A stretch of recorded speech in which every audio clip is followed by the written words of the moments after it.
my story begins here at Rancho Camulos. And Ramona is the ward of her guardian, the Senora Moreno. And she locked our Ramona up when she discovered she had fallen in love with an Indian. And then the story goes from there. I'm not going to tell the whole story. I want you to buy my book.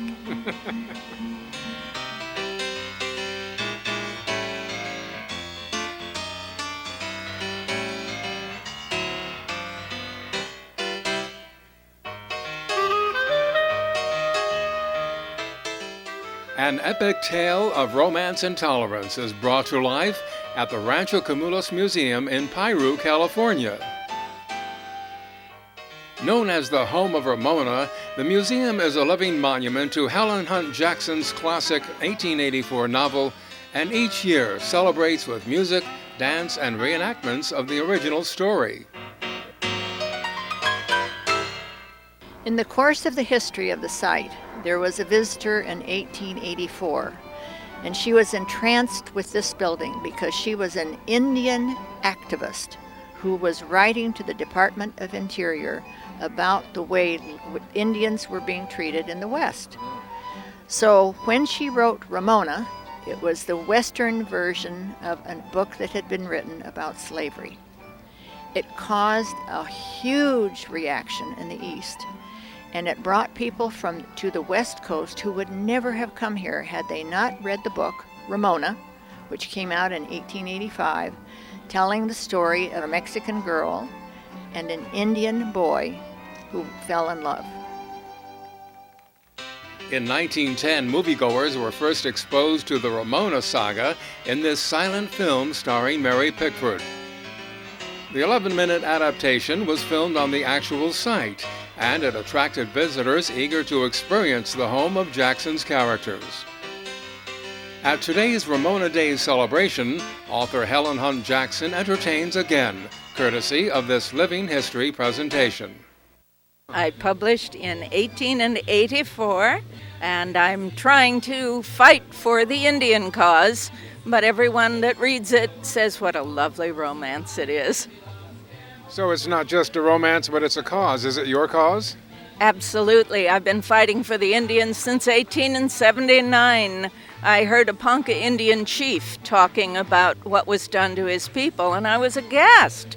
And I spent the next 2 years researching, and I learned that we had broken treaties and we had done a terrible disservice to the Indians. So I finally, in 1881, wrote a book called A Century of Dishonor. But no one wanted to read it. No one wanted to know what was being done to the Indians. And I realized that just as Harriet Beecher Stowe had done with Uncle Tom's Cabin, I needed to reach the general public and let them know. And so I wrote Ramona. I started in 1865 when my son died of diphtheria. My husband had just been killed in the War of the Rebellion, and I was bereft, and I found comfort in the writing of poetry. And for a nation just recovering from a civil war, I found that not only did it comfort me, but it comforted others. And so my poetry was published, and once published, I was making money. It was quite remarkable.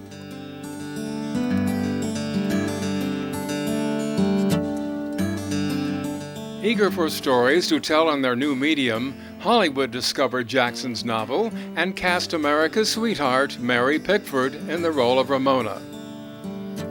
Though the story was remade several times since, the 11-minute film is still considered the definitive version of the novel.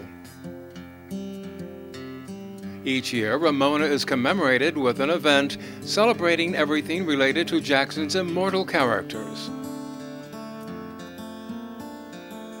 In the gift shop of the museum, visitors can collect books, posters, and collectible art that adorn fruit crates when Ramona was a one-time Southern California sensation and Rancho Camulos was the center of this obsession.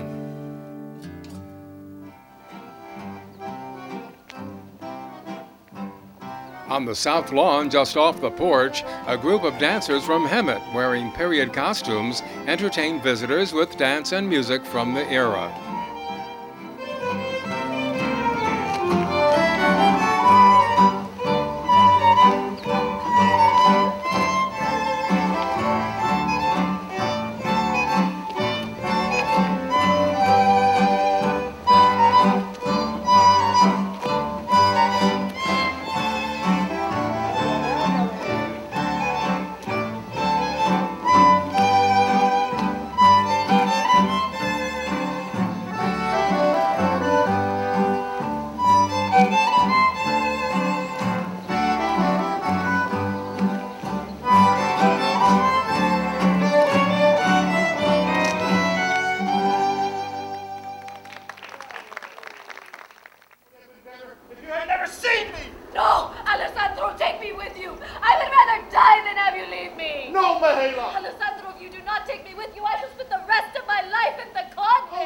A highlight of the afternoon includes excerpts from the Ramona Outdoor Play, a lavish production which has been successfully staged for decades in the city of Hemet.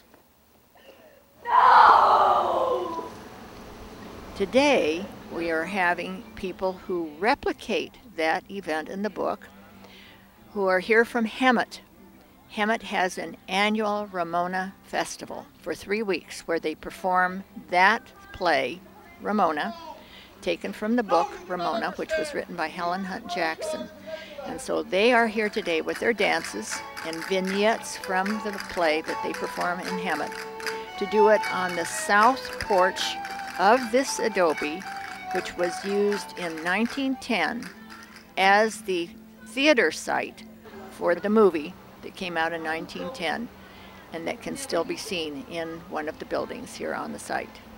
Ramona, California's official state outdoor play, and also the longest running outdoor drama in the United States. And here you are with the group today. What has it been involved with bringing them here and having them do the job right? Well, most of the performers in the Ramona play are volunteers, and they love to perform. So today, to honor Ramona Days at Rancho Camulos, we brought up our Spanish dancers who do authentic dances of early California from the play. And then we brought up 3 of our performers, Ramona and Alessandro. And then we also brought up a 3rd performer who happens to be my wife, Kathy Anderson, who's also the assistant director, and she plays La Senora, which, if you know the story, is kind of the villain in the piece. In the role that you play kind of like a stepmother almost to Ramona. Is that right? Yes, she's more of a guardian. It was her sister that was actually a adopted mother of Ramona.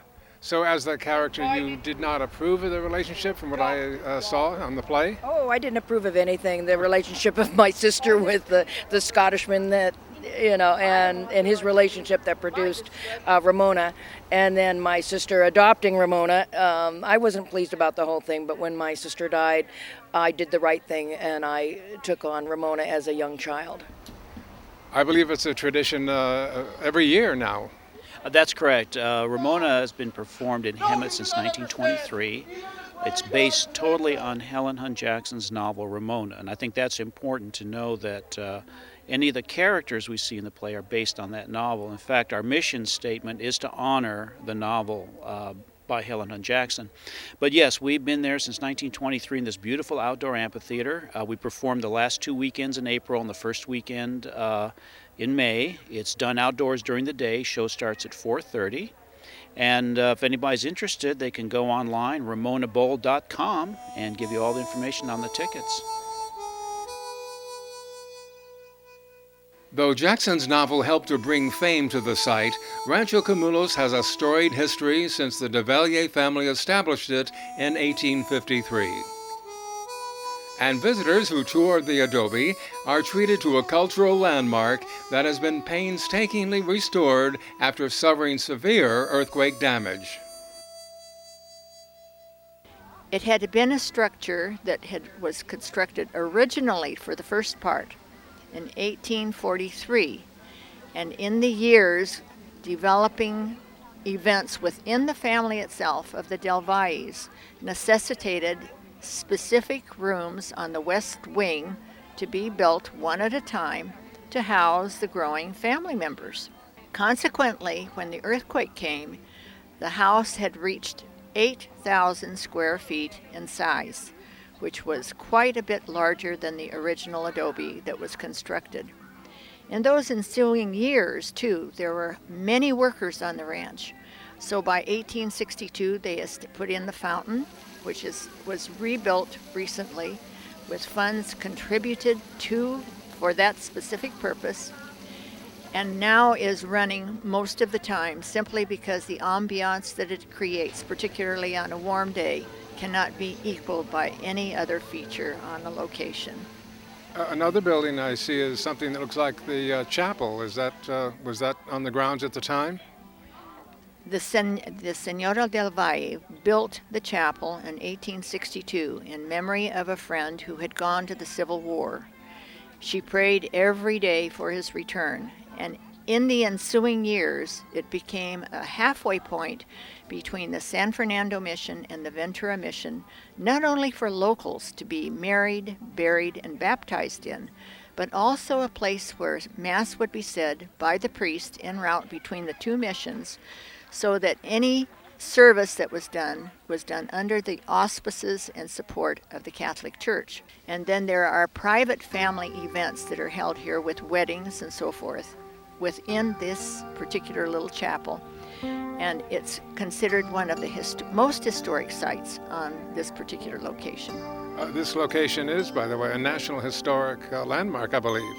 It is the only one in Ventura County, one of the few in the southern part of California, and one of the few west of the Rockies.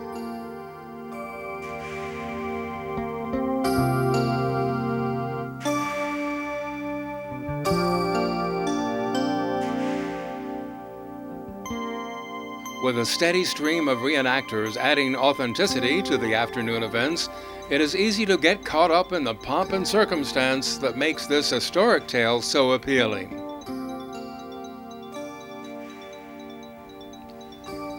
And that is especially true when you happen to be a direct descendant of the ranch's original owners. My grandmother lived here as a child. She was born here, and my father was born here, and he later went away and went off to college. So by that time, the ranch wasn't part of the family anymore, in about the late 1920s. So I didn't have the opportunity of living here, which would have been a wonderful experience. But we can come back and enjoy it.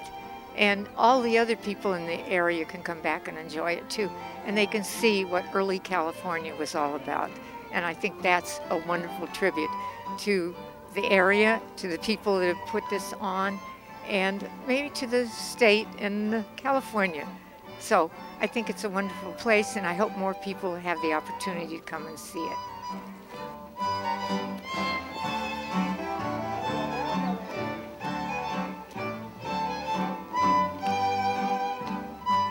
To experience the sweeping romance that has made Helen Hunt Jackson's novel such an important part of California history, don't miss Ramona Days, held each fall in Piru, California.